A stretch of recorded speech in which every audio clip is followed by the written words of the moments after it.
ਆ ਕਈਆਂ ਨੂੰ ਮਾਂ ਬਾਦੀ ਤੇ ਕਈਆਂ ਨੂੰ ਮਾਂ ਨਰੋਏ। ਆ ਕਈਆਂ ਨੇ ਫੋਨ ਚੰਗਾ ਵਾ ਤੇ ਕਈਆਂ ਨੇ ਆਪਣੇ ਘਰ ਹੀ ਬਰਬਾਦ ਕਰ ਲਿਆ। ਅਕਸਰ ਬੁੱਢੀਆਂ ਦੇਖੀਆਂ ਨੇ ਪਿੱਛੋਂ ਟ੍ਰੇਨਿੰਗ ਲੈਂਦੀਆਂ, ਯਾਨੀ ਕਿ ਜੋ ਫੋਨ ਕਰਨਗੀਆਂ ਮਾਵਾਂ ਭੈਣਾਂ ਨੇ ਜੋ ਕਹਿਣਾ ਉਹ ਹੀ ਕਰਨਾ।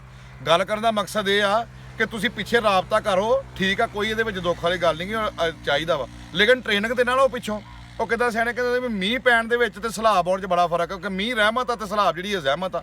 ਗੱਲ ਕਰਨ ਦਾ ਮਕਸਦ ਇਹ ਆ ਕਿ ਫੋਨ 'ਚ ਰਾਬਤਾ ਕਰਕੇ ਹਾਲ ਚਾਲ ਪੁੱਛਣਾ ਹੋਰ ਚੀਜ਼ ਆ, ਪਿੱਛੋਂ ਟ੍ਰੇਨਿੰਗ ਲੈਣਾ ਹੋਰ ਚੀਜ਼ ਆ। ਜਿਹੜੀਆਂ ਬੁੱਢੀਆਂ ਪਿਛਲੀ ਟ੍ਰੇਨਿੰਗ ਨਾਲ ਚੱਲਦੀਆਂ ਨਾ ਮਾਵਾਂ ਭੈਣਾਂ ਦੀ ਨਾਲ, ਸਮਝ ਲਓ ਮਾਵਾਂ ਭੈਣਾਂ ਦੀਆਂ ਦੁਸ਼ਮਣ ਚਾਹੁੰਦੀਆਂ ਨੇ ਸਾਡੀ ਧੀ ਭੈਣ ਦਾ ਘਰ ਵਸੇ। ਯਾਨੀ ਕਿ ਜੋ ਸਿਆਣੇ ਕਹਿੰਦੇ ਨਾ ਅੰਬਾਂ ਦਾ ਯਾਨੀ ਕਿ ਭੁੱਖ ਜਿਹੜੀ ਬਾਖੜੀਆਂ ਨਾਲ ਨਹੀਂ ਲੱਥਦੀ। ਆਪਣਾ ਘਰ ਆਪਣਾ ਹੀ ਹੁੰਦਾ ਵਾ, ਜੋ ਤੁਹਾਡੇ ਆਪਣੇ ਘਰ 'ਚ ਰਹੋ ਵਾ ਕਿਤੇ ਨਹੀਂ ਹੋ ਸਕਦਾ। 11ਵੀਂ ਦਾ ਪਤਾ 12ਵੀਂ ਵਾਲੇ ਦਿਨ ਲੱਗਦਾ ਵਾ, ਕਿਸੇ ਦੇ ਕਹਿਣ ਤੇ ਘਰ ਖਰਾਬ ਤੇ ਕਰ ਲਈਦਾ ਵਾ।